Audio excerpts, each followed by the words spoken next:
नमस्कार दोस्तों, स्वागत है आपका अपने यूट्यूब चैनल जियो एग्जाम स्टडी में। आइए दोस्तों, आज हम लोग बिहार शिक्षक पात्रता परीक्षा बी स्टेट के क्वेश्चन पेपर को देख लेते हैं। दोस्तों, इसमें टोटल 150 क्वेश्चन था, जिसमें से 50 क्वेश्चन टीचिंग एप्टीट्यूड का था और 100 क्वेश्चन विषय का था। तो इसमें केवल हम लोग 50 क्वेश्चन को देखेंगे टीचिंग एप्टीट्यूड, जिसमें आपका शिक्षण क्षमता है, उसके बाद रीजनिंग है, उसके बाद गणित है और उसके बाद सामान्य ज्ञान और करंट अफेयर्स है। ठीक है दोस्तों, तो आइए हम लोग क्वेश्चन को देख लेते हैं। तो इसमें पहला क्वेश्चन है, अधिगम है निरंतर प्रक्रिया, व्यवहार में परिवर्तन, हस्तांतरण या ये सभी। तो जो अधिगम है ये निरंतर और व्यवहार में परिवर्तन, हस्तांतरण ये सभी हैं। ठीक। क्वेश्चन नंबर दूसरा है कि शिक्षण का निर्जीव ध्रुव बिंदु है, क्या है? पाठ्यक्रम, शिक्षक, शिक्षार्थी या पर्यावरण। तो जो शिक्षण का निर्जीव बिंदु है इसमें पाठ्यक्रम होगा। ठीक, तो 2 का सही जवाब 1 हो जाएगा। ठीक। क्वेश्चन नंबर तीसरा है, उपलब्धि आधारित उद्देश्य है, मापन योग्य, साध्य योग्य, लक्ष्योन्मुखी या ये सभी। तो देखा जाए तो इसका सही जवाब का डी हो जाएगा, ये सभी। क्वेश्चन नंबर चौथा है, उद्देश्य का महत्व है, लक्ष्य को परिभाषित करने में, क्रिया की पहचान करने में, निर्णय मार्गदर्शित करने में या उपरोक्त सभी। तो जो उद्देश्य का महत्व है आपका ये सभी है। ठीक। क्वेश्चन नंबर 5वां है, नवीन ज्ञान का सृजन अधीन है, किसके अधीन है? संज्ञानात्मक क्षेत्र से, भावनात्मक क्षेत्र से, मनोगत्यात्मक क्षेत्र से या अंतर्वैयक्तिक क्षेत्र से। तो इसमें 5 का सही जवाब आपका ये हो जाएगा, संज्ञानात्मक क्षेत्र से। ठीक। क्वेश्चन नंबर 6वां है, शिक्षण विधि निर्भर होता है, किस पे निर्भर होता है? छात्र की प्रवृत्ति और उम्र पर, शिक्षक की निपुणता पर, अनुदेशन के उद्देश्य पर, उपरोक्त सभी। तो इसमें सही जवाब आपका देखा जाए तो डी है। ठीक है दोस्तों। क्वेश्चन नंबर 7वां है, मस्तिष्क मंथन शामिल है, निगमन विधि में, आगमन विधि में, मिश्रित विधि में या खेल आधारित विधि में। तो जो मस्तिष्क मंथन है आपका आगमन विधि में शामिल है। क्वेश्चन नंबर 8वां है कि शैक्षिक भ्रमण विधि विकसित करती है, किसको विकसित करती है? सहयोगी प्रवृत्ति को, सृजनात्मक गुण को, प्रत्यक्ष ज्ञान को या ये सभी। तो 8 का सही जवाब आपका डी हो जाएगा, ये सभी। क्वेश्चन नंबर 9वां है, पाठ्य योजना में शिक्षण बिंदु क्या है? शिक्षार्थी केंद्रित है, शिक्षक केंद्रित है या पाठ्यक्रम केंद्रित है या कोई नहीं। तो जो पाठ्य योजना है ये शिक्षक केंद्रित होता है। 9 का सही जवाब आपका बी हो जाएगा। ठीक। क्वेश्चन नंबर 10 है, ब्लूम का वर्गीकरण शिक्षक की मदद करता है, क्या मदद करता है? अधिगम उद्देश्य के वर्गीकरण में, संज्ञानात्मक स्तर के अधिगम आंकने हेतु, भावनात्मक अधिगम आंकने हेतु या उपरोक्त सभी। तो इसमें सही जवाब आपका 10 का डी हो जाएगा, उपरोक्त सभी। क्वेश्चन नंबर 11 है कि सूक्ष्म शिक्षण की कुल अवधि होती है 20 मिनट, 25 मिनट, 36 मिनट या 40 मिनट। तो सूक्ष्म शिक्षण की जो अवधि होती है 36 मिनट की होती है। ठीक। क्वेश्चन नंबर 12 है कि अभिक्रमित अनुदेशन का उपयोग किया जाता है, कहाँ पर? प्रस्तुतिकरण में, निदान में, उपचार में या ये सभी। तो 12 का सही जवाब आपका ए हो जाएगा, प्रस्तुतिकरण में। क्वेश्चन नंबर अगला है कि अंतःक्रिया विश्लेषण प्रणाली के उद्देश्य हैं, कक्षा में अंतःक्रिया द्वारा शिक्षक के व्यवहार की पहचान, शिक्षक व्यवहार के बारे में वस्तुनिष्ठ आंकड़े और क्रमबद्ध अभिलेख इकट्ठा करना, सी ए और बी दोनों या डी सिर्फ बी। तो 13 का सही जवाब आपका सी हो जाएगा, ए और बी दोनों। क्वेश्चन नंबर 14 है कि सीखने की अक्षमता है, तंत्रिका विकार से, दृष्टि विकार से, शारीरिक विकार से या इनमें से कोई नहीं। तो 14 का सही जवाब आपका ए हो जाएगा, तंत्रिका विकार से। क्वेश्चन नंबर 15 है कि कक्षा प्रबंधन के अधिगम गतिविधियों में शामिल नहीं है, आकलन की प्रक्रिया, सामग्री प्रबंधन, छात्रों के बीच प्रतिस्पर्धा या इनमें से कोई नहीं। तो 15 का सही जवाब आपका सी हो जाएगा, छात्रों के बीच प्रतिस्पर्धा। क्वेश्चन नंबर 16 है, पुस्तकालय प्रदान कर सकते हैं, भौतिक सामग्री, डिजिटल सामग्री, ए और बी दोनों, इनमें से कोई नहीं। तो 16 का सही जवाब आपका सी हो जाएगा, भौतिक सामग्री तथा डिजिटल सामग्री दोनों। क्वेश्चन नंबर 17 है, निम्नलिखित में से कौन सा घटक पुस्तकालय के लिए आवश्यक है? अधिगम, टहलना, खेल, इनमें से कोई नहीं। तो इनमें से आपका सही जवाब अधिगम है। ठीक, 17 का सही जवाब ये हो जाएगा। क्वेश्चन नंबर 18 है, एक शिक्षक को पूछना चाहिए अर्थपूर्ण प्रश्न, निश्चित समय में प्रश्नों की अधिकतम संख्या, जितना संभव हो उतना प्रश्न, उपरोक्त में से कोई नहीं। तो एक शिक्षक को क्या करना चाहिए, अर्थपूर्ण प्रश्न पूछने चाहिए, जो मतलब सही हो। सही जो आपका ये हो जाएगा। क्वेश्चन नंबर 19 है, निम्नलिखित में से कौन सा शिक्षक की असफलता का मुख्य कारण है? पारस्परिक संबंध, मौखिक क्षमता, विषय के ज्ञान पर पकड़ का अभाव, या उपरोक्त में से कोई नहीं। तो इसमें सही जवाब आपका सी हो जाएगा, विषय के पकड़ पर अभाव। ठीक, 19 सही जवाब सी। क्वेश्चन नंबर 20 है, शिक्षण को अपने शिक्षण काल में महारत हासिल करना चाहिए।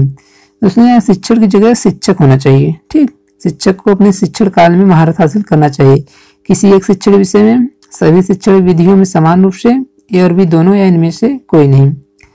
तो 20 का सही जवाब आपका हो जाएगा बी, सभी शिक्षण विधियों में समान रूप से। ठीक, क्वेश्चन नंबर 21 से ज्ञान है सूचना, उपयोग, विश्लेषण या बोध। तो 21 सही जवाब आपका ये हो जाएगा, सूचना।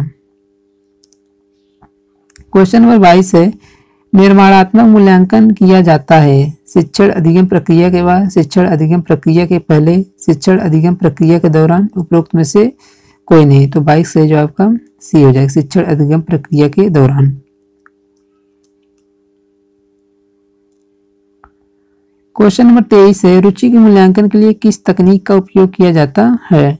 अवलोकन तकनीक, जांच सूची, निर्धारण मापनी, या प्रक्षेपी तकनीक। तो 23 सही जवाब आपका सी हो जाएगा, निर्धारण मापनी। क्वेश्चन नंबर 24 है, निम्नलिखित में से कौन पाठ्यचर्या प्रारूप का प्रकार नहीं है? विषय केंद्रित, समस्या केंद्रित, शिक्षार्थी केंद्रित, या शिक्षक केंद्रित। तो 24 सही जवाब आपका डी हो जाएगा, शिक्षक केंद्रित। क्वेश्चन नंबर 25 है, निम्नलिखित में कौन सा पाठ्यचर्या की प्रकृति नहीं है? महत्वपूर्ण, रचनात्मक, रूढ़िवादी, या सक्रिय। तो 25 का सही जवाब आपका डी हो जाएगा, सक्रिय। क्वेश्चन नंबर 26 है कि प्रजातंत्र के सामने सबसे बड़ी चुनौती है कट्टरवाद, जातिवाद, क्षेत्रवाद, या ये सभी। तो 26 सही जवाब आपका ए हो जाएगा, कट्टरवाद।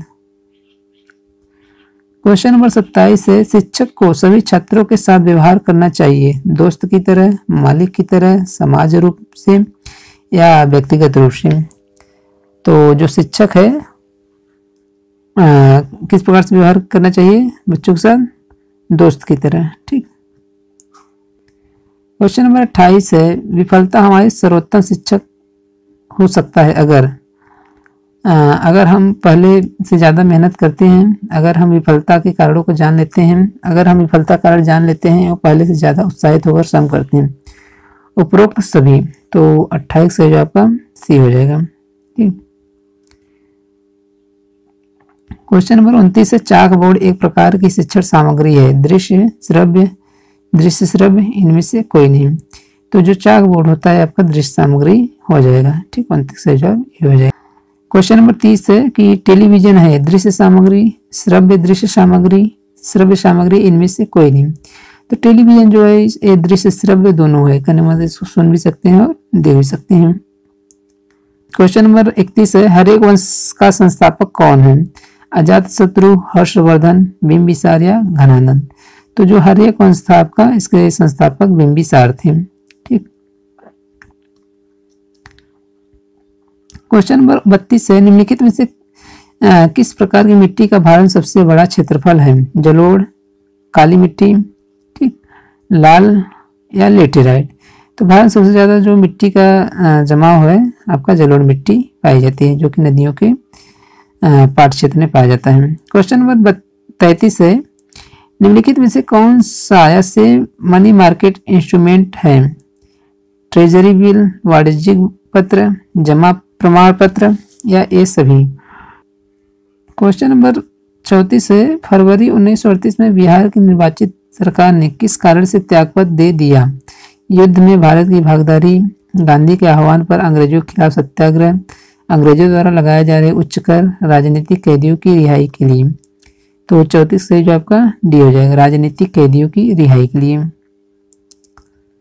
क्वेश्चन नंबर 35 है, समाचारों में रहा अल्पिन किस क्षेत्र से संबंधित है? विशिष्ट पहचान संख्या है।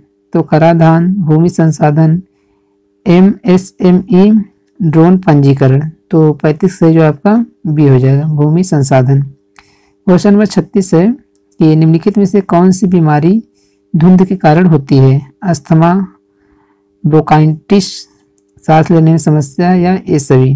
तो 36 से जवाब डी हो जाएगा, ये सभी। क्वेश्चन नंबर 37 है निम्नलिखित में से कौन सा ठोस अपशिष्ट नगर ठोस अपशिष्ट शब्द का वर्णन करता है? विषाक्त, खतरनाक, गैर विषैले, या गैर खतरनाक? तो इसमें गैर खतरनाक सही होगा, तो सही जवाब आपका डी हो जाएगा। क्वेश्चन नंबर 38 है कि जंगल की आग का मुख्य कारण है? ज्वालामुखी गतिविधि, बिजली, प्रदूषण, या मानव गतिविधि? तो 38 से जो आपका डी हो जाएगा, मानव गतिविधि। ठीक। क्वेश्चन नंबर 39 है निम्नलिखित में से कौन सा ग्लोबल वार्मिंग का प्रत्याशित प्रभाव है? समुद्र के स्तर में वृद्धि, वर्षा बदलना, रेगिस्तान का विस्तार, या ये सभी?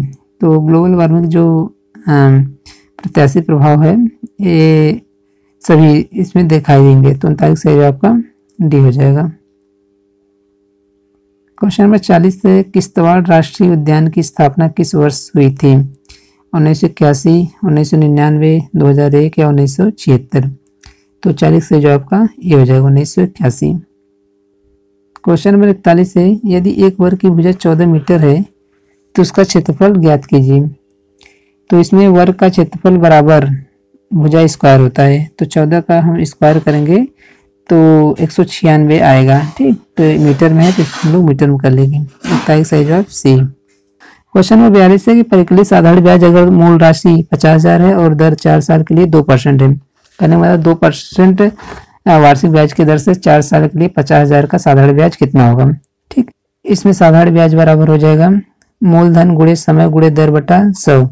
इसमें क्या हो जाएगा, मूलधन कितना है 50,000 गुणे दर कितना है 2 बटे समय कितना है 4 बटा 100 हो जाएगा। ठीक, 100 से 2 शून्य कट जाएगा, इसको गुणा कर देंगे 5 दूनी 10, 1000 गुणे 4 मतलब 4000 आएगा। ठीक, तो इसमें आपका सही जवाब 4000 हो जाएगा, ए 42 के।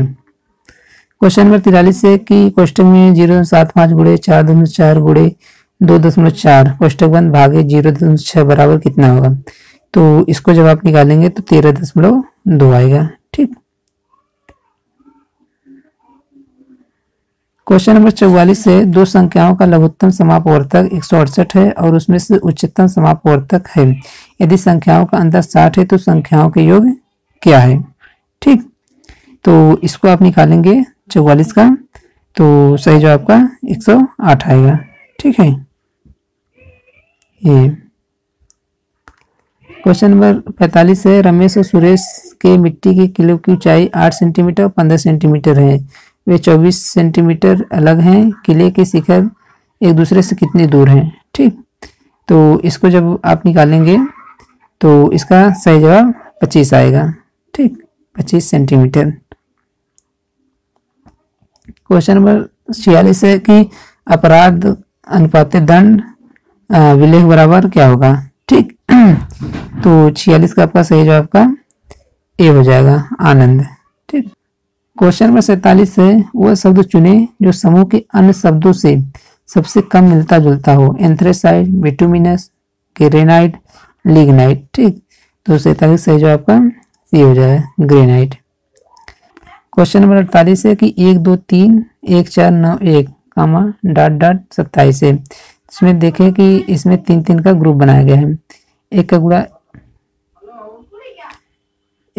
एक में करें 1 आए, फिर 1 का गुणा 1 में करें 1 आए। ठीक, इस प्रकार 2 का गुणा 2 में करें 4, 4 का गुणा 2 में करें 8 आया, 3 गुणा 3 में करें 9, 9 गुणा 3 में करें 27, यहाँ पे 8 आएगा, इसमें सही जवाब डी हो जाएगा। ठीक, क्वेश्चन नंबर 49 है कि यदि डेयर को 1083 के रूप में कोटित किया जाता है और फेट को 2093 के रूप में कोटित किया जाता है तो फेयर को किस रूप में कोडित किया जाएगा? तो इसको हम लोग देख लेंगे फेयर में क्या है, तो इसका 2083 होगा।